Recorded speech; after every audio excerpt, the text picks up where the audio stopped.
2 বছর আগে ছেড়ে যাওয়া স্বামীকে একটা মেয়ের সাথে হেসে হেসে কথা বলতে দেখে কয়েক সেকেন্ডের জন্য থমকে গেল নুসরাত। মেয়েটা ছেলেটার খুব নিকটে দাঁড়িয়ে ছেলেটার সাথে কথা বলছে, মাঝে মাঝে ছেলেটার গায়ে হাতও দিচ্ছে। নুসরাতের হুঁশ ফিরে আসতে চোখ সরিয়ে নেয়। 2 বছর আগে স্বামী থাকলেও এখন সে তার স্বামী নয়, সে এখন পরপুরুষ। কিন্তু জীবনের কিছু সময় হয়তো কখনো ভোলা যায় না। সেরকম নুসরাতও ভুলতে পারেনি, তার মনে থেকে গেছে কিছু স্মৃতি। হঠাৎ করে নুসরাত খেয়াল করলো তার প্রাক্তন স্বামী নাহিদ তার দিকে তাকিয়ে আছে। নুসরাত দ্রুত চোখ সরিয়ে নিল। নুসরাতের মনে যত দ্রুত সম্ভব এখান থেকে তার যাওয়া উচিত, তাই দ্রুত পায়ে চলে যেতে গেল নুসরাত। কিন্তু বেশি দূর যেতে পারল না, তার আগেই নাহিদ তার পথ আটকে দাঁড়ালো। নুসরাত সহসা ওড়না দিয়ে নিজের মুখটা ঢেকে নিল। নুসরাতকে আড়াল হতে দেখে নাহিদ বলল, নিজেকে আড়াল করলেই কি তুমি অচেনা হয়ে যাবে? তোমাকে চিনতে পারবো না? নুসরাত চুপ থাকলো। চুপ থাকায় শ্রেয় বলে মনে হলো নুসরাতের, কিন্তু কতক্ষণ সে চুপ থাকবে? চুপ থাকলে সে যাবে কিভাবে? নাহিদ ফের বলল, কি হলো, চুপ করে আছো যে? কে আপনি? আমার রাস্তা কেন আটকেছেন? সহসা নুসরাতের কথায় খুব অবাক হলো নাহিদ। নুসরাত তাকে চিনতে অস্বীকার করছে। নাহিদ অবাক হয়ে বলল, তুমি আমায় চিনতে অস্বীকার করছো নুসরাত? নুসরাত চুপসে গেল। এবার সে কি করবে? নুসরাতকে চুপ থাকতে দেখে নাহিদ হালকা হাসলো। নুসরাত বুঝতে পারল নিজেকে সে লুকিয়ে রাখতে পারবে না, নাহিদ তাকে চিনে ফেলেছে। নুসরাত মুখের উপর থেকে ওড়নাটা সরিয়ে নেয়, তীক্ষ্ণ দৃষ্টিতে তাকালো নাহিদের দিকে।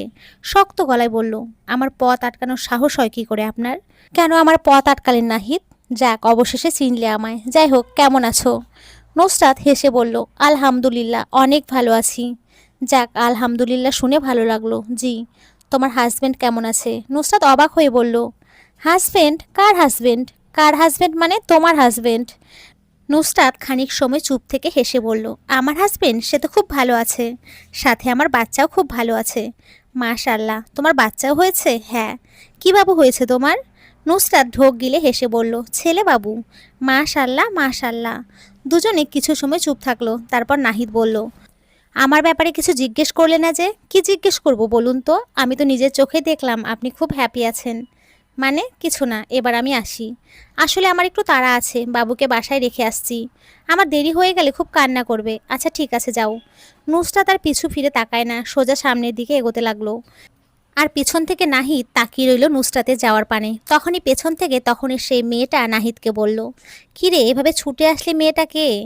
নাহিদ মুচকি হেসে বলল, আমার পরিচিত। কেমন পরিচিত? মেয়েটার পাল্টা প্রশ্নে খানিকটা বিরক্ত হলো নাহিদ, কিন্তু ভদ্রতার খাতিরে বলল, সে অনেক কাহিনী আছে, চল তো এখন। মেয়েটা আর জোর করলো না নাহিদকে। দুজনে চলে গেল তাদের গন্তব্যে। নুসরাত রাস্তা দিয়ে আনমনে হেঁটে চলেছে। নাহিদের সাথে বলা কথাগুলো বারংবার মাথায় বাড়ি খাচ্ছে নুসরাতের। তার হাজবেন্ড আছে, বাবু আছে, ভেবেই তাচ্ছিল্য হেসে উঠল নুসরাত। নাহিদকে সে মিথ্যে বলে এসেছে। তার কোনো স্বামী নেই আর না কোনো বাচ্চা। তার জীবনের সাথে ঘটে যাওয়া ভুলগুলোর কারণে জীবনটাকে সুন্দর করে গোছাতে পারেনি। জীবনে কাউকে আর বিশ্বাস করতে পারেনি। নুসরাতের কাছে মনে হয় জীবনে একবার ঠকে গেলে বারবার ঠকে যেতে হয়। তাই তো জীবনের সাথে আর কাউকে জড়াতে চায়নি নুসরাত, একাই রয়ে গেছে। আর বাকি জীবনটা একা থাকারই সিদ্ধান্ত নিয়েছে। নুসরাত এতটাই বিভোর ছিল যে ও রাস্তা দিয়ে হাঁটছে সে ভুলেই গেছিল। হঠাৎ করে কারোর সাথে সজোরে ধাক্কা খেল নুসরাত। ধাক্কা খেয়ে টাল সামলাতে না পেরে নিচে পড়ে গেল নুসরাত। ব্যথায় আউচ শব্দ করে উঠল।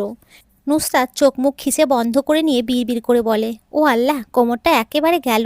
এত জোরে কেউ ধাক্কা মারে? নুসরাতের বলা কথাটা শুনতে পেল লোকটা, তবে কোনো প্রতিক্রিয়া দেখালো না। নীরব চাহনিতে তাকিয়ে রইল নুসরাতের দিকে।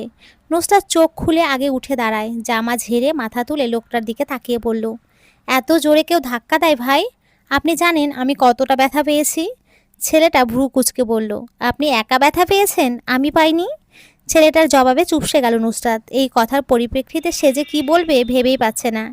নুসরাত হাত কচলাতে লাগলো। ছেলেটা গম্ভীর কণ্ঠে শুধালো, এভাবে হাত কচলালে আপনারই তো হাত ছিলে যাবে, তখন আবার আমার দোষ দেবেন ছেলেটার জন্য আমার হাত ছিলে গেছে। কি ঠিক বললাম না? ছেলেটার কথায় রাগ হলো নুসরাতের, তাই রেগে মেগে বলল, আপনি খুব খারাপ। ছেলেটা মুচকি হেসে বলল, জানি তো, আজব লোক তো আপনি। হোয়াই? আপনাকে আমি খারাপ বললাম আর আপনি তা মেনে নিলেন? কেমন মানুষ আপনি? আমি এমনি। ধ্যাত, বলে নুসরাত হাঁটা ধরলো, কিন্তু বেশি পথ যেতে পারল না। তার আগে পেছন থেকে ছেলেটা বলল, এই যে miss, I am really very sorry. ছেলেটার কথার পিছু ফিরে তাকালো নুসরাত। অবাক হয়ে তাকালো, ছেলেটা হাসতে হাসতে চলে যাচ্ছে। নুসরাত অবাক না হয়ে পারছে না, ছেলেটা অদ্ভুত। শুধু অদ্ভুত নয়, ভীষণ রকমের অদ্ভুত। নুসরাত তার সময় ব্যয় না করে বাড়ির উদ্দেশ্যে রওনা দিল। ধরণীর বুকে আধার ঘনিয়ে এলো, আলোকিত আকাশ এখন অন্ধকার হয়ে আসছে। ব্যস্ত নগরীর ব্যস্ত মানুষ সবাই ছুটে চলেছে নিজ নিজ গন্তব্যে। আসুন এবার নুসরাতের সাথে পরিচয়টা জেনে নেওয়া যাক। নুসরাত পুরো নাম নুসরাত হায়দার। বাবা মায়ের দ্বিতীয় সন্তান নুসরাত। নুসরাতের বড় একটা ভাই আছে। ভাইয়ের বিয়েও হয়ে গেছে। নুসরাতের ভাই একজন কলেজ টিচার, আর নুসরাতের ভাবি একজন গৃহিণী। নুসরাতের ভাবি অবশ্য চাকরি করতে চেয়েছিল, কিন্তু নুসরাতের ভাই স্ত্রীকে কোনো চাকরি করতে দিতে চাননি, তাই তিনি আর জোর করেননি, সংসার সামলাচ্ছেন। নুসরাতের বাবা একজন রিটায়ার্ড অফিসার, মা গৃহিণী, আর নুসরাত সে এখন একটা স্কুলের বাচ্চাদের পড়ায়। মূলত বাচ্চাদের পড়ানোর কারণ নিজেকে ঘরের বাইরে রাখা। বাড়িতে বসে থাকলে নুসরাতের দম বন্ধ হয়ে যায়, বাচ্চাদের সাথে থাকলে নুসরাত অনেক হ্যাপি থাকে। তাই বাসা থেকেও কেউ চাপ দেয় না। নুসরাতের যেটা ভালো মনে হয় সেটাই করুক, অন্তত নুসরাত ভালো থাকুক। বছর দুয়েক আগে নুসরাতের বিয়ে হয় নাহিদের সাথে। নাহিদ ছিল একজন পুলিশ অফিসার। নুসরাতের বাবা মেয়েকে বিয়ে দেয় সরকারি চাকরি দেখে। নুসরাত তখন বিয়ে করতে চায়নি, পরিবারের সবার চাপে পড়ে বিয়ে করে নুসরাত। কিন্তু বেশি দিন টেকে না সেই বিয়ে। বিয়ের 6 মাসের মধ্যেই নুসরাত আর নাহিদের মধ্যে ঝামেলা তৈরি হয়। মোদ্দা কথা, ঝামেলার মূল কারণ ছিল নুসরাতকে পছন্দ নয় নাহিদের। নুসরাতকে তার ভালো লাগে না। কেন লাগে না? নুসরাত দেখতে নাকি আহামরি কিছু নয়। নুসরাতের রূপে নাকি সে পাগল হয় না। সে নাকি লোভে পড়ে নুসরাতকে বিয়ে করেছিল। কারণ নুসরাতের বাবা বলেছিল তার একমাত্র মেয়ের জামাইকে তারা 5 লক্ষ টাকার যাবতীয় গহনা দেবে। কিন্তু বিয়ের পরে সেই টাকা তিনি দিতে পারেননি। গহনা ঠিকই দিয়েছিল, কিন্তু দুর্ভাগ্যবশত টাকাটা দিতে পারেননি। নুসরাতের বাবা আজাদ হায়দারের মেয়ের জন্য ব্যাংকে 5 লক্ষ টাকা জমিয়ে রাখেন। আর তিনি যখন ব্যাংক থেকে টাকা তুলে বাসায় ফিরছিলেন, তখনই একদল ডাকাত তার টাকাগুলো ছিনতাই করে নিয়ে চলে যায়, যার ফলে টাকাগুলো তিনি দিতে পারেন না। তারপর থেকে দুজনের মাঝে তুমুল ঝগড়াঝাটি হয়। নাহিদ অন্য নারীতে আসক্ত হয়ে পড়ে। নাহিদ যেহেতু একজন পুলিশ অফিসার ছিল, তাই তাকে দূরে দূরে থাকতে হতো। কখনো চট্টগ্রাম, কখনো রাজশাহী, যার দরুন নাহিদ পুরোপুরি পরনারীতে আসক্ত হয়ে যায়। তারপর তাদের পরিণতি হয় ডিভোর্সে, দুজন আলাদা হয়ে যায়। অতীতের কথা ভাবতেই শিউরে ওঠে নুসরাত। চোখের কার্নিশে অশ্রু এসে জমা হয়। নুসরাত চোখের পানি মুছে নেয়। সে তো কাঁদবে না, নিজেকে শক্ত করে গড়ে তুলেছে। যে কোনো পরিস্থিতিতে সে শক্ত থাকবে, ভেঙে পড়লে চলবে না। জীবন তাকে অনেক কিছু শিখিয়েছে। কষ্টের সময় নিজেকে যেহেতু সামলাতে পেরেছে, সেহেতু এখনও সে নিজেকে সামলাতে পারবে। সব পরিস্থিতিতে নিজেকে শক্ত রাখতে শিখে গেছে। পরিস্থিতি তাকে কঠিন বানিয়ে ফেলেছে, কিন্তু তার জীবন এমন না হলেও তো পারতো। সামনে তার জন্য কি অপেক্ষা করছে একমাত্র আল্লাহ ছাড়া কেউ জানে না। নুসরাতের ভাই রিহাত, তার এক কলিগ আসবে তাদের বাসায়। রিফাত তাকে ইনভাইট করেছে। নুসরাত বিকেল থেকে মায়ের সাথে রান্নার কাজ করছে। নুসরাতের ভাবি প্রেগনেন্ট, তাই নুসরাতের মা কোনো কাজে বৌমাকে করতে দিচ্ছেন না। এখন তার 8 মাস চলে। এই সময় তিনি কোনো রিস্ক নিতে চান না, তাই তাকে পুরোপুরি বেড রেস্ট নিতে বলেছে। সন্ধ্যার পরপরই রান্না শেষ হয়ে যায়। রিফাত একটু আগে বাসায় ফিরেছে। নুসরাত মাগরিবের নামাজ পড়ে ড্রয়িং রুমের সোফায় বসেছে। নুসরাতের বাবা আজাদ হায়দার টিভিতে খবর দেখছেন। নুসরাত চুপচাপ বসে ফোন দেখছে। ড্রয়িং রুমে শুধু বাপকা বেটি আছে। আজাদ হায়দার টিভি অফ করে মেয়ের দিকে তাকিয়ে মুচকি হেসে বললেন, আম্মা। নুসরাত বাবার ডাক শুনে মাথা তুলে তাকিয়ে মুচকি হাসলো। ফোন সোফার উপর রেখে মুচকি হেসে বলল, জি বাবা। তোমার স্কুল কেমন চলছে আম্মা? বাচ্চারা কি খুব জ্বালায়? তোমার কি খুব কষ্ট হয়ে যায় আম্মা? নুসরাত হালকা হেসে বলল, বাবা আমার কোনো কষ্ট হয় না, বরং আমি ওদেরকে পড়ালে খুব হ্যাপি থাকি। ওদের ছোট ছোট দুষ্টামিগুলো আমার খুবই ভালো লাগে। মাশাল্লাহ, তুমি ভালো থাকলেই তো আমি ভালো থাকবো আম্মা। নুসরাত হাসলো। বাবা মেয়েতে অনেক গল্প করতে থাকলো। ততক্ষণে নুসরাতের মাও চলে আসলো। তিনি এসে সোজা কিচেনে চলে গেছেন। তখনই বাসার কলিং বেল বেজে উঠল। নুসরাতের বাবা আজাদ হায়দার যেতে চাইলে নুসরাত মানা করে দেয়। বাবাকে বলে, তুমি বসে থাকো, আমি দেখছি। বলেই নুসরাত দরজা খুলতে গেল। দরজা খুলে সামনের মানুষটাকে দেখে চমকে উঠল নুসরাত। মুখ দিয়ে আপনা আপনি বেরিয়ে আসলো, আপনি? ছেলেটাও খুব অবাক হলো। সেও বলল, আপনি? নুসরাত চোখ ছোট ছোট করে বলল, আপনি আমার বাসা পর্যন্ত চলে আসছেন? আপনি তো খুবই খারাপ মশাই। খুঁজে খুঁজে ঠিক আমার বাসা পর্যন্ত চলে আসছেন। ছেলেটা অবাক হয়ে বলল, আরে আজব তো, আমি কেন আপনার বাসায় আসবো? আমি তো আমার এক আত্মীয়র বাসায় এসেছি। আর বাই এনি চান্স আমি যদি আপনার বাসায় যেতাম, তাহলে অবশ্যই এসব মিষ্টি ফল ফলাদি নিয়ে যেতাম না? নুসরাত দেখলো আসলে ছেলেটার হাতে মিষ্টির প্যাকেট আর ফলের প্যাকেট। ছেলেটা যদি তার খোঁজে আসবে, তাহলে এসব কেন আনবে? নুসরাতের আসতে দেরি হচ্ছে, তাই আজাদ হায়দার ডাকলেন, আম্মা কে এসেছে? তোমার আসতে এতক্ষণ লাগছে কেন? বাবা একটা অচেনা ছেলে এসেছে, তুমি একটু বসো, আমি আসছি। নুসরাত চুপ করে কিছু একটা ভাবছে, তখনই ছেলেটা বলল, এটা কি রিফাত হায়দারের বাসা? আমাকে তো সে এই ঠিকানায় দিয়েছে, আমি তো ঠিক ঠিকানায় এসেছি, আমার তো ভুল হবার কথা নয়। নুসরাত এতক্ষণে বুঝলো ছেলেটা তার ভাইয়ের কলিগ, আর ইনারই আসার কথা ছিল। নুসরাত জিভে কামড় খেয়ে বলল, সরি, আপনি ভেতরে আসুন, এটা রিফাত হায়দারেরই বাসা, বলে গটগট পায়ে ড্রয়িং রুমে চলে আসলো নুসরাত। ছেলেটা নুসরাতের পেছন পেছন আসলো। সোফায় একজন বয়স্ক ব্যক্তিকে দেখে বলল, আসসালামু আলাইকুম আঙ্কেল, কেমন আছেন? ওয়ালাইকুম আসসালাম, আলহামদুলিল্লাহ ভালো বাবা, তুমি কেমন আছো? জি আলহামদুলিল্লাহ। দাঁড়িয়ে কেন, বসো। ছেলেটা মিষ্টির প্যাকেটগুলো টেবিলের উপরে রাখলো। আজাদ হায়দার মেয়েকে বললেন, নুসরাত আম্মা, প্যাকেটগুলো তোমার আম্মুর কাছে দিয়ে আসো। নুসরাত মাথা ঝাঁকিয়ে নিয়ে গেল। ছেলেটা মনে মনে আওড়ালো নুসরাত। তখনই রিফাত সিঁড়ি দিয়ে নামতে নামতে বলল, আরে শাওন, কখন এসেছো তুমি? শাওন নামের ছেলেটা মুচকি হেসে বলল, মাত্র আসলাম ভাই।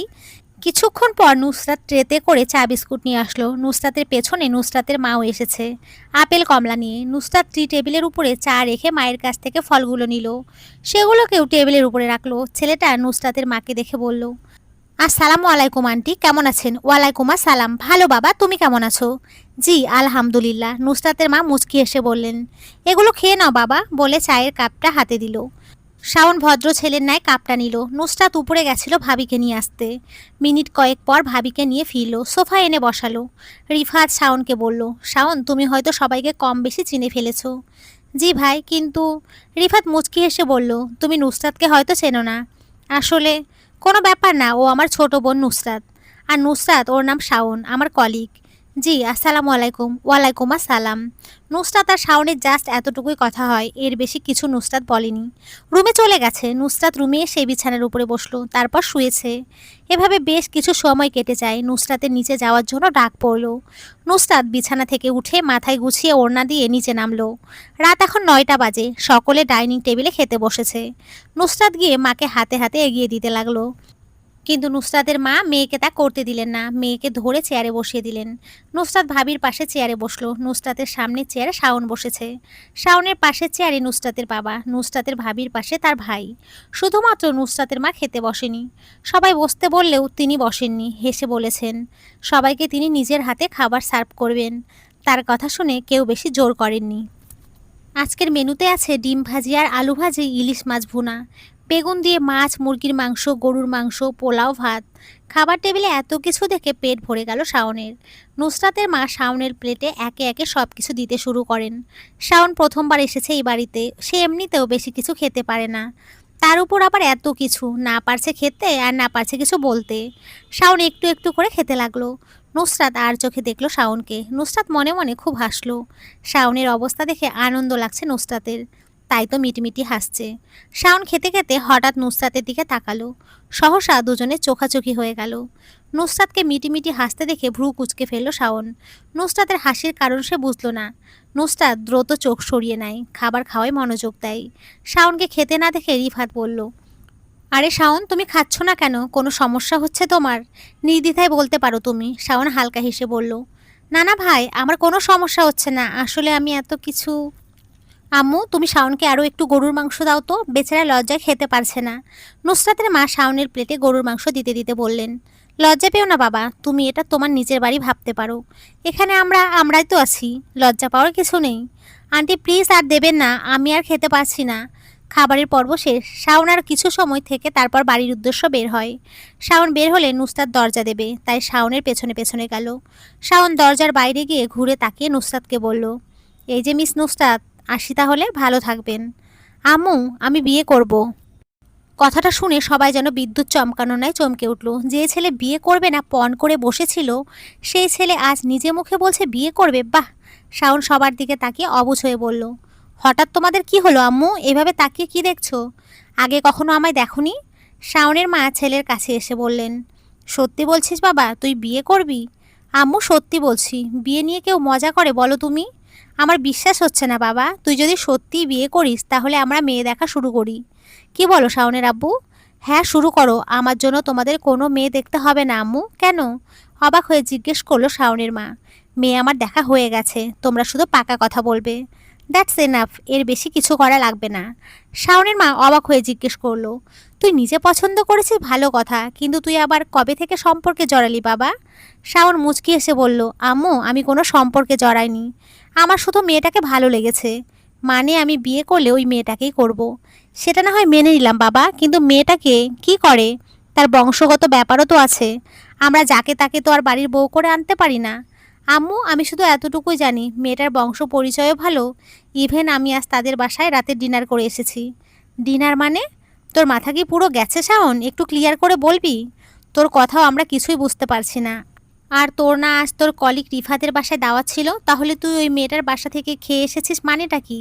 শাওন মায়ের দিকে তাকিয়ে মুচকি হাসলো, তারপর বলল, আম্মু, রিফাত ভাইয়ের ছোট বোন নুসরাত, মেয়েটাকে আমার খুব পছন্দ হয়েছে, আমি তাকেই বিয়ে করতে চাই। তোমরা প্লিজ না করো না। হোয়াট, কি বলছিস তুই? রিফাতের বোন মানে একদিনের পরিচয়ে তুই মেয়েটাকে বিয়ে করতে চাস? এমনটা হয় না শাওন। কেন হয় না? তুই কিছুদিন মেয়েটার সাথে মেলামেশা কর, তারপর না হয় আমরা বিয়ের ব্যাপারে কথা বলবো। আর মেয়েটা যদি তোকে পছন্দ না করে, তোকে বিয়ে করতে না চায়, তখন কি করবি তুই?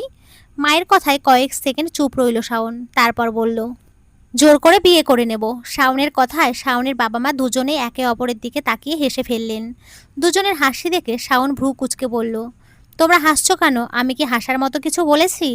দুজনে চুপ করে গেলেন। শাওনের বাবা আনোয়ার হোসেন বললেন, আমার ছেলেটা দেখছি মেয়েটার প্রেমে হাবুডুবু খাচ্ছে। এরকমটা নয় বাবা। তাহলে কি রকমটা বাবা? ধুর। শোনো শাওন, বিয়ে কিন্তু ছেলে খেলা নয়, বিয়ে পবিত্র বন্ধন। দুজনের মনের মিল না থাকলে সেই বিয়ে করে লাভ নেই। জোর করে কোনো কিছুই হয় না শাওন। আর বিয়ে তো নয়, তুমি আগে মেয়েটার সাথে কথা বলো, মেয়েটা রাজি হলে তারপর ওর বাবা মার সাথে কথা বলবো। ঠিক আছে। নুসরাত বিছানায় শুয়ে আছে, চোখে তার ঘুম, কিন্তু ঘুমোতে পারছে না, অসহ্য লাগছে। তাই সে উঠে বসলো, ফোন হাতে নিল, কিন্তু ফোন দেখতেও ইচ্ছে করছে না। তাই বালিশের কাছে রেখে দিল। নুসরাত বিছানায় বসে থাকলো, কি করবে ভেবে পাচ্ছে না। রাত 3টা। রাতে ঘুমানোর কয়েক ঘন্টা পর নুসরাত জেগে যায়, তারপর আর ঘুম আসে না। তাই ভাবলো বিছানা থেকে নেমে অজু করে তাহাজ্জুদের নামাজ আদায় করবে। যেই ভাবা সেই কাজ। বিছানা থেকে নেমে ওয়াশরুমে চলে গেল। মিনিট 5-এর মধ্যে ফ্রেশ হয়ে অজু করে আসলো। যায় নামাজ বিছিয়ে নামাজে দাঁড়ালো। তাহাজ্জুদের নামাজ শেষ করে দোয়া দুরুদ জিকির করলো নুসরাত। তারপর কয়েক পাতা কোরআন শরীফ পড়ল। দেখতে দেখতে অনেকটা সময় কেটে গেল। নুসরাত যায় নামাজ ভাঁজ করে বিছানায় গেল। মোবাইল অন করে দেখলো 4টা 15 বাজে। নুসরাত ভাবলো এখন একটু ঘুমোনো যাক, তারপর না হয় উঠে ফজরের নামাজ পড়বে। নুসরাত অ্যালার্ম দিয়ে রাখলো ফোনে। ভোর 5টা বাজে। নুসরাত গভীর ঘুমে। ঘন্টার ব্যবধানে নুসরাত গভীর ঘুমে তলিয়ে গেছে। নুসরাত অ্যালার্মের শব্দে সজাগ হয় নুসরাত। ফজরের নামাজের কথা মনে পড়তে ধরফড়িয়ে উঠে বসে। অ্যালার্ম বন্ধ করে ঢুলতে ঢুলতে বিছানা থেকে নেমে অজু করে এসে নামাজে দাঁড়ায়। ঘুমে ঢুলতে ঢুলতে কোনো রকমে নামাজ শেষ করে আবারও বিছানায় গিয়ে শুয়ে পড়ল। গায়ে কম্বল জড়িয়ে গভীর ঘুমে তলিয়ে গেল। সকাল 9টা। শাওন রেডি হয়ে কলেজের উদ্দেশ্য বের হয়েছে। শাওনের আজকের প্ল্যান নুসরাতের সাথে দেখা করা, কিন্তু কিভাবে দেখা করবে ভেবে পাচ্ছে না। নুসরাতের সাথে যোগাযোগের কোনো মাধ্যম তার কাছে নেই। একমাত্র রিফাত ছাড়া কেউ পারবে না। তাই রিফাতের সাথে এই ব্যাপারে আগে কথা বলবে বলে ঠিক করে শাওন। নুসরাতের মায়া ভরা মুখ ভেসে উঠতে মুচকি হাসে শাওন। এই যে ননদিনী, আজকে কি তোমার ঘুম ভাঙছে না? ওঠো, অনেক বেলা হয়েছে, ওঠো বোন। নুসরাত ঘুম ঘুম কণ্ঠে শুধালো, উফস ভাবি, ডিস্টার্ব করো না, ঘুমোতে দাও। নুসরাতের ভাবি রিয়া বলল, বোন, সকাল 10টা বাজে, এখনও তুমি ঘুমোচ্ছ? আজ কি তোমার স্কুল নেই? যা বাজে বাজুক, আজ আমার স্কুল নেই, তুমি যাও তো, আমি ঘুমোবো। রিয়া ভাবুক হয়ে বসে রইল। নুসরাত এত বেলা অবধি কখনোই ঘুমোয় না, তাহলে মেয়েটা আজ এতক্ষণ ঘুমাচ্ছে কেন? শরীর ঠিক আছে? রিয়া নুসরাতের কপালে হাত দিয়ে দেখলো জ্বর টর আছে কিনা, কিন্তু গায়ে কোনো জ্বর নেই। রিয়া টেনশনে পড়ে গেল। চিল্লিয়ে শাশুড়ি মাকে ডাকলো। নুসরাতের মা ছুটে আসলেন নুসরাতের রুমে। নুসরাতকে অসচেতন অবস্থায় দেখে তিনি আঁতকে উঠে চেঁচিয়ে বললেন, নুসরাতের কি হয়েছে বৌমা? আমার নুসরাত, মা তোর কি হয়েছে?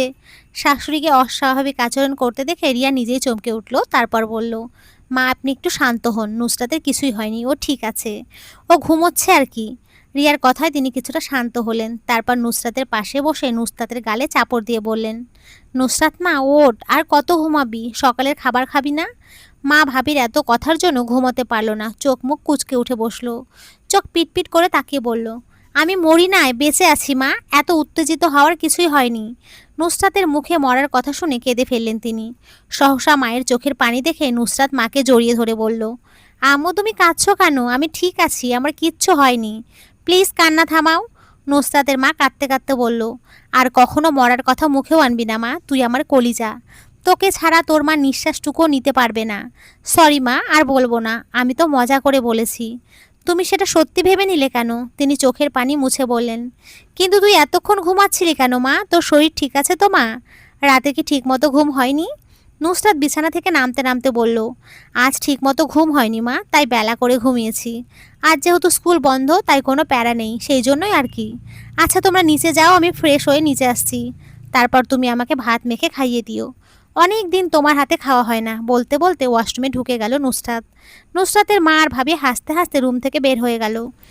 রিফাত ভাই, কারোর কণ্ঠস্বর পেতে পিছু ফিরে তাকালো রিফাত। পেছনে শাওনকে দাঁড়িয়ে থাকতে দেখে রিফাত মুচকি এসে বলল, আরে শাওন যে, কিছু বলবে? শাওন মুচকি এসে বলল, জি ভাই, কিছু কথা ছিল আপনার সাথে, বলো। শাওন আশেপাশে তাকিয়ে বলল, এখন না, বিষয়টা একটু পার্সোনাল ভাই, তাই অন্য কোথাও গিয়ে বলি। রিফাত শাওনের দিকে গভীর দৃষ্টি ফেলল, কিছু বোঝার চেষ্টা করলো। শাওনের ঠোঁটের কোণে হাসি দেখে বিষয়টা ঠিক বুঝে উঠতে পারল না। রিফাতকে নিজের দিকে তাকিয়ে থাকতে দেখে বলল, ভাই যাবেন না? রিফাত হালকা হেসে বলল, হ্যাঁ চলো। তারপর দুজনে বাইকে চেপে একটা নিরিবিলি জায়গায় গেল। দুপুর 3:40। কলেজ ছুটি হয়ে গেছে 3:15-তে। দুজনে একটা বেঞ্চে বসলো। রিফাত বলল, বলো। শাওন মাথা চুলকে হেজিটেট বোধ করে আছে, বিষয়টা গুছিয়ে বলতে পারছে না। রিফাত শাওনকে পর্যবেক্ষণ করে বলল, কি বলবা শাওন? এত সংকোচ বোধ না করে বলে ফেলো, বাসায় ফিরতে হবে। শাওন চোখ বন্ধ করে এক নিঃশ্বাসে বলল, আমি আপনার বোনকে বিয়ে করতে চাই রিফাত ভাই। রিফাত চমকে উঠল, সোজা হয়ে নড়ে চড়ে বসলো। অবাক হয়ে তাকালো শাওনের দিকে। শাওন চোখ বন্ধ করে আছে। রিফাত হঠাৎ গম্ভীর হয়ে গেল, গম্ভীর কণ্ঠে শুধালো, চোখ খোলো শাওন। শাওন চোখ মেলে তাকালো। রিফাতকে গম্ভীর দেখে মনে মনে ভয় পেল। রিফাত চুপ করে আছে। শাওন মিনমিন করে বলল, আপনি চুপ করে আছেন কেন রিফাত ভাই, কিছু বলুন। রিফাত তীক্ষ্ণ চোখে তাকিয়ে বলল, কি বলবো? শাওন অবাক হয়ে বলল, ভাই আমি আপনার বোন নুসরাতকে বিয়ে করতে চাই। আমার বোনের সম্পর্কে তুমি কি জানো শাওন? নুসরাতকে তুমি কতটুকু চেনো? কিছু জানি না ভাই। তাহলে একদিনের দেখায় তুমি কিভাবে আমার বোনকে বিয়ে করতে চাও? তুমি তো ওর সম্পর্কে কিছুই জানো না, ওকে ঠিকমতো চেনও না। তাহলে? শাওন মুচকি হেসে বলল, আমার কিছু জানার দরকার নেই ভাই, আমি শুধু নুসরাতকেই বিয়ে করতে চাই। রিফাত হঠাৎ করে হেসে উঠল। রিফাতের হাসির কারণ শাওন বুঝল না। শাওন অবাক হয়ে বলল, হাসছেন কেন ভাই? আমি কি হাসার মতো কিছু বলেছি? রিফাত হাসতে হাসতে বলল, তুমি আবেগে ভাসছো শাওন, এটা তোমার আবেগের বয়স নয়। মানে? রিফাত হঠাৎ গম্ভীর কণ্ঠে বলল, আমার বোনের সম্পর্কে জানলে তুমি ছুটে পালাবে শাওন। তাই এসব ভূত মাথা থেকে ছেড়ে ফেলো, নিজের কাজে ফোকাস করো। সে যাই থাকুক না কেন, আমি নুসরাতকে বিয়ে করব মানে করবই। নুসরাতের অতীত আছে, অতীত জানার পরও তুমি ওকে বিয়ে করতে চাইবে শাওন? নুসরাতের অতীত আছে শুনে বুকটা ছ্যাদ করে উঠল শাওনের। অজানা ভয়ে বুক কেঁপে উঠল। রিফাত হেসে বলল, কি হলো, অতীতের কথা শুনেই থমকে গেলে? শাওন নিজেকে সামলে বলল, আপনি বলেন ভাই, নুসরাতের যেই অতীতই থাকুক না কেন আমি পিছু হাঁটবো না। ওকে তাহলে শোনো। তারপর রিফাত নুসরাতের অতীত সম্পর্কে সব বলে। সবটা শুনে শাওন আশ্চর্য হয়ে গেল। শাওনের মুখের রিয়াকশন দেখে রিফাত বলল, এরপরেও আমার বোনকে বিয়ে করতে চাইবে তুমি? শাওন মুচকি হেসে বলল, হ্যাঁ, আমি সব শুনেও নুসরাতকে বিয়ে করতে চাই, নিজের জীবনসঙ্গী করতে চাই। রিফাত অবাক হয়ে বলল, তোমার মা বাবা মেনে নেবে? সেটা আমি দেখে নেব ভাই। কিন্তু আমার বোন তো আর বিয়ে করতে চায় না শাওন, ও বিয়েতে রাজি হবে না। তুমি ওকে কিভাবে রাজি করাবে? সেটাও আমার উপরে ছেড়ে দেন ভাই, আমি আপনার বোনকে রাজি করাবো। এই যে মিস নুসরাত। কোনো পুরুষালী কণ্ঠস্বরে নিজের নাম শুনে চমকে ওঠে নুসরাত। চকিত দৃষ্টিতে ঘুরে তাকায় পেছনের দিকে। পেছনে ঘুরে হাস্যোজ্জ্বল মুখে শাওনকে দাঁড়িয়ে থাকতে দেখে কিছুটা অবাক হলো নুসরাত। তবে সেটা বাইরে প্রকাশ করলো না, নিজের ভেতরে রেখে দিল। শাওন হাস্যোজ্জ্বল মুখে নুসরাতের দিকে এগিয়ে আসলো। নুসরাত শক্ত হয়ে দাঁড়িয়ে আছে, কিন্তু কিছু বলছে না। শাওন নুসরাতের নিকটে দাঁড়িয়ে বলল, কেমন আছেন? নুসরাত গম্ভীর কণ্ঠে জবাব দেয়, জি আলহামদুলিল্লাহ। আপনি? আলহামদুলিল্লাহ। তো আপনি হঠাৎ এদিকে, যে কিছু দরকার ছিল তাই? ও আচ্ছা আচ্ছা, জি। চলুন না কোথাও গিয়ে বসি। কেন, আপনার সাথে কেন বসবো আমি? এমনি, তেমন কিছু না। সময় নেই, আসি আমি। শাওন মিনমিনে বলল, চলে যাবেন? নুসরাত ভ্রু কুচকে বলল, আপনার হয়েছেটা কি বলেন তো? আপনাকে আমার সুবিধা লাগছে না। শাওন বোকা বোকা হেসে বলল, কিছুই হয়নি। তাহলে? শাওন নুসরাতের দিকে গভীর দৃষ্টিতে তাকিয়ে বলল, আমায় বিয়ে করবেন নুসরাত? নুসরাত চমকে উঠল, বিস্মিত চোখে তাকালো। নুসরাত হয়তো ভুল শুনেছে, তাই আবার জিজ্ঞেস করলো, কি বললেন? শাওনের দৃষ্টি সেই আগের মতো, নুসরাতের দিকে তাকিয়েই বলল, আমাকে বিয়ে করবেন? আমি আপনাকে বিয়ে করতে চাই নুসরাত, খুব যত্নে রাখবো আপনাকে, কখনো কষ্ট পেতে দেব না, খুব আদরে রাখবো। নুসরাত যেন ঘোরের মধ্যে আছে, 2 কদম পিছিয়ে গেল। শাওনের প্রশ্নের কোনো জবাব না দিয়ে দৌড়ে চলে যেতে লাগলো, কিন্তু বেশি দূর যেতে পারলো না। শাওনের একটা কথায় নুসরাতের পা দুটো থেমে গেল। শাওন বলে, পালিয়ে যাচ্ছেন? কোথায় পালাবেন? যেখানেই পালান না কেন আমি কিন্তু আপনার পিছু ছাড়বো না নুসরাত। যেখানে লুকিয়ে থাকেন না কেন আপনাকে ঠিকই খুঁজে বের করে আনবো নুসরাত। নুসরাতের পা দুটো সেখানেই থমকে গেল। পা উঠিয়ে যাওয়ার মতো শক্তি পেল না। নুসরাতের মনে প্রশ্ন জাগে, সে কেন পালিয়ে যাচ্ছে? সে কেন পালাবে? শাওন ধীর পায়ে এগিয়ে গেল নুসরাতের কাছে। শাওন নুসরাতের পেছনে দাঁড়িয়ে বলল, আমার দিকে তাকান নুসরাত। নুসরাত তাকালো। নুসরাতকে দেখে শাওন বুঝতে পারল নুসরাত ঠিক নেই। তবুও তাকে বলতে হবে, কারণ সুযোগ সবসময় আসে না। একবার যদি আসে তাহলে সেটা কাজে লাগাতে হয়। শাওন এই সুযোগ মিস করতে চায় না। বিয়ে করবেন আমায়? নুসরাত কঠোর হয়ে গেল, চোখ মুখ শক্ত করে বলল, আমায় বিয়ে করবেন? কতটুকু চেনেন আমায়? কতদিনের পরিচয় আমাদের? আজ দিয়ে 2 দিন। 2 দিনের পরিচয় আপনি আমায় বিয়ে করতে চান মিস্টার শাওন? শাওন মুচকি হেসে বলল, 2 দিনের পরিচয় তাতে কি? নুসরাত খানিকটা হাসলো, তাচ্ছিল্যের হাসি। নুসরাত তাচ্ছিল্যের হাসি বলল, অবাক না হয়ে পারছি না আমি। অবাক হওয়ার কি আছে? শুনুন, আমি আপনাকে বিয়ে করতে চাই না। শুধু আপনাকে কেন, আমি কোনো পুরুষকেই বিয়ে করতে চাই না। যেমন আছি বেশ আছি। এই জীবনে আর কোনো প্যারা নিতে চাই না, বা কাউকে দিতেও চাই না। তাই ফারদার আমাকে এসব বলবেন না। যদি বলেন তাহলে খুব খারাপ হয়ে যাবে। কিন্তু কি খারাপ হবে শুনি? নুসরাত চোখ মুখ শক্ত করে বলল, আমি ভুলে যাব আপনি আমার ভাইয়ের কলিগ। নেক্সট টাইম এসব বলে আমায় ডিস্টার্ব করবেন না। আপনি এত কঠিন হচ্ছেন কেন? সেটা নিতান্তই আমার পার্সোনাল ব্যাপার। ঠিক আছে, মেনে নিলাম, কিন্তু বিয়ে যে আপনারই করতেই হবে। আপনাকে যেহেতু আমার মনে ধরেছে, সেহেতু বিয়ে আপনি আমাকেই করবেন। আমি তো ভুলেই গেছিলাম আপনি একজন পুরুষ। আর পুরুষ হয়ে এটাই বলবেন স্বাভাবিক। আপনাকে ভালো ভেবে সবচেয়ে বোকামি করলাম, কারণ পুরুষ জাতি শুধু ছলনাই করতে পারে। আপনি ভুল ভাবছেন নুসরাত, সব পুরুষ কিন্তু খারাপ হয় না। কিছু পুরুষ আছে যারা নিজের মানুষকে খুব আগলে রাখতে পারে। সবার অজান্তে তাকে মনের আড়ালে লুকিয়ে রাখতে জানে। আপনার কোনো কথা আমি শুনতে চাই না। আপনি আমার সামনে আসবেন না। আপনাকে আর এক মুহূর্তও দেখতে চাই না। চলে যান আপনি। নুসরাতের রুক্ষভাবে বলা কথাগুলোই মন ভেঙে গেল শাওনের। কিন্তু শাওনের যে নুসরাতকে রাজি করাতেই হবে, সেটা যে করেই হোক না কেন। নুসরাতকে সে বিয়ে করবে মানে করবেই। বিগত 15 দিন মতো শাওন নুসরাতের পেছনে আঠার মতো লেগেই থাকে। প্রথমে নুসরাত বিরক্ত হলেও পরে ধীরে ধীরে ভালোই লাগতে শুরু করে। শাওনের করা পাগলামিগুলো আস্তে আস্তে পছন্দ করে নুসরাত। কিন্তু হঠাৎ করে তার অতীতের কথা মনে পড়ায় সব কিছু থেকে আবারও দূরে সরতে শুরু করে। শাওন ভেবেছিল সে হয়তো নুসরাতের মন জয় করতে পেরেছে, কিন্তু কে জানতো নুসরাত হঠাৎ করে বদলে যাবে, তার আচরণগুলো আগের ন্যায় হয়ে যাবে। নুসরাত স্কুল শেষ করে রাস্তায় দাঁড়িয়ে আছে। আজ বাসায় যাওয়ার তাড়া আছে তার, কিন্তু গাড়ি মেলাতে পারছে না। শাওন অনেকক্ষণ যাবৎ নুসরাতের জন্য বাইক নিয়ে অপেক্ষা করছিল। নুসরাতকে দেখে এক সাইডে বাইক রেখে নুসরাতের কাছে আসলো। শাওনকে দেখে নুসরাত সরে গেল। শাওনও কম চায় না, সেও নুসরাতের কাছে সরে গেল। নুসরাত বিরক্ত হয়ে বলল, সমস্যা কি আপনার? এভাবে কাছে এসে দাঁড়াচ্ছেন কেন? এখানে কি জায়গার অভাব পড়েছে? শাওন মুচকি হেসে বলল, আমার সমস্যা তো আপনি নুসরাত। আপনি আমার হয়ে গেলে আমার আর কোনো সমস্যাই নেই। নুসরাত রাগ দেখিয়ে তাকালো, যা দেখে হাসলো শাওন। শাওনের হাসি দেখে নুসরাত আরও রেগে গেল। তারপর বলল, শুনুন, আমি কোনো দিনও আপনার হব না, তাই সময় নষ্ট না করে নিজের কাজে যান। আর আমাকেও বিরক্ত কইরেন না ভাই। আস্তা গফিরুল্লাহ, নাউজুবিল্লাহ। আমি আপনার কোন কালের ভাই? আমি আপনার জামাই হতে চাই। দেখুন, হ্যাঁ দেখান। ধুর, কাছে আসবো? আপনাকে কিন্তু বিয়ে করবেন? বিয়ে করবেন? আমি কিন্তু রাজি আছি প্রিয়। আপনি সরেন, আমি যাব। কোথায় যাবেন? আমাকেও নিয়ে যান। নুসরাত দাঁতে দাঁত চেপে ধরে বলল, বাসায় যাব। যাবেন? যেতেই পারি। হবু শ্বশুর বাড়ি বলে কথা। নুসরাত এবার থম মেরে গেল। শাওনের দিকে গভীর দৃষ্টিতে তাকিয়ে বলল, সত্যি আপনি আমায় পছন্দ করেন শাওন? কোনো সন্দেহ আছে? আগে আমার প্রশ্নের জবাব দেন। সত্যি বলছি, আমি আপনাকে ভালোবাসি নুসরাত। আপনাকেই বিয়ে করতে চাই, নিজের জীবন সঙ্গী হিসেবে পেতে চাই। কিন্তু সেটা তো হওয়ার না। আপনি কেন বুঝতে চাইছেন না? আমার একটা অতীত আছে, তাতে আমার কোনো সমস্যা নেই। মানুষের অতীত থাকতেই পারে, তাই বলে কি সব থেমে আছে?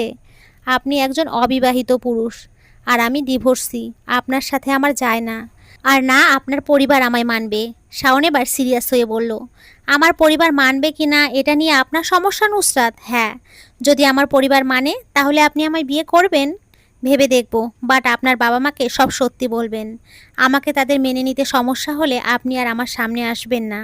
আর যদি কোনো সমস্যা না থাকে তাহলে আমার কাছে আসবেন। এখন আপনি চান আমি বাসায় যাব। শাওন হঠাৎ করে নুসরাতকে জড়িয়ে ধরল। সহসা নুসরাত ভ্যাবা চাকা খেয়ে গেল। শাওন খুশিতে চিল্লিয়ে বলল, I am so happy Nusrat. Shaon, ছাড়ুন আমায়। শাওনের হুঁশ আসতেই নুসরাতকে ছেড়ে দূরে গিয়ে দাঁড়িয়ে বোকা হেসে বলল, সরি। নুসরাত ভ্রু কুঁচকে বলল, এত খুশি হওয়ার কি হয়েছে? আগে আপনার পরিবার মানুক, তারপর না হয়। আমার পরিবার সবাই রাজি আছে নুসরাত। নুসরাত এবার একটু বেশি অবাক হলো, অবাক হয়ে বলল, আপনার পরিবার রাজি মানে? তারা আমার অতীত সম্পর্কে জানে? সব জানে, ইভেন আপনাকে মেনে নিতে ওদের কোনো আপত্তি নেই। আজ নুসরাত আর শাওনের বিয়ে। তাদের বিয়েটা খুব ঘরোয়াভাবেই হচ্ছে। দুই পরিবার ছাড়া সেখানে বাইরের কেউ নেই। কাজী সাহেব বিয়ে পড়িয়ে চলে যান। দুই পরিবার রাতের ডিনার করে নেয়। তারপর নুসরাতের বিদায়। বিদায়ের সময় নুসরাত খুব কাঁদে। রিফাত শাওনের হাত ধরে বলে, আমার বোনটাকে ভালো রেখো শাওন, ওকে কখনো কষ্ট দিও না। এই দেহে প্রাণ থাকতে নুসরাতকে কখনো কষ্ট দেব না ভাই, আই প্রমিস। রিফাত স্বস্তির নিঃশ্বাস ফেলে। সবশেষে বোনকে একজন যোগ্য মানুষের হাতে তুলে দিতে পেরে ওর বুকটা অনেকটা হালকা লাগছে। নুসরাত, জি বলুন।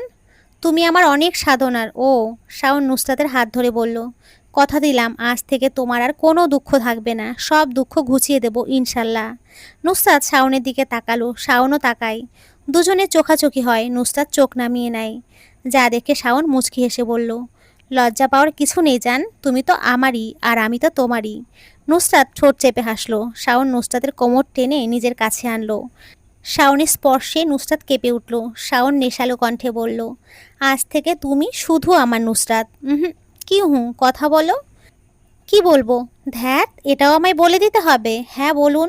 ওকে, বলো শাওন, আজ থেকে তুমি শুধু আমার। আমার থেকে তোমাকে কেউ আলাদা করতে পারবে না। বলো এবার। নুসরাত শুকনো ঢোক গিলে বলে, এটা বলতে হবে? হ্যাঁ। পারবো না আমি। কেন পারবে না? লজ্জা লাগছে।